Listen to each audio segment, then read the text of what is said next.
Audio Jungle.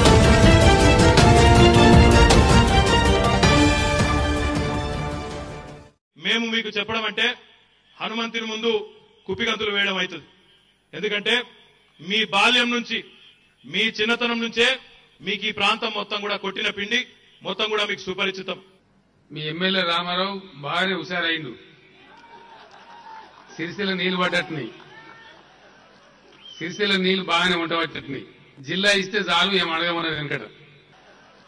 Sircilla నీళ్లు బాగానే ఉండబట్టట్టుని. జిల్లా ఇస్తే చాలు ఏం అడగమన్నది వెనకట.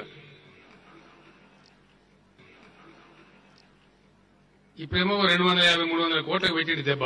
ఒక ఊర్లే బాగా తొందరపాటు చుట్టమోడు వచ్చాడు, ఎగిరితం చుట్టమంటాం చూడు మనం. పొద్దున్నేమైనా పోతా పోతా పోతా అంటుడు.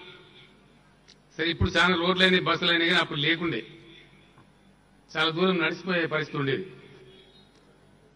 పోతా పోతా అంటున్నావు బిడ్డ, మరి ఇంకా వంట కాలేదు, ఇంట్లో ఉన్న పెద్దమ్మ రాత్రి బుక్కడంత సలనం ఉన్నది, తినిపోతావా బిడ్డ అన్నది.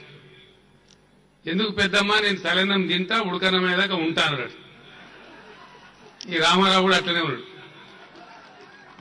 జిల్లా ఇస్తే చాలు ఏం అడగమన్నాడు. ఆఖరి నీ పెళ్లి కూడా ఇక్కడనే. ఏంటండి వీడియో నచ్చిందా? అయితే ఓ లైక్ వేసుకోండి, లేదంటే ఓ కామెంట్ చేయండి. ఎప్పటికప్పుడు మా వీడియోస్ చూడాలంటే సబ్స్క్రైబ్ చేసుకోండి.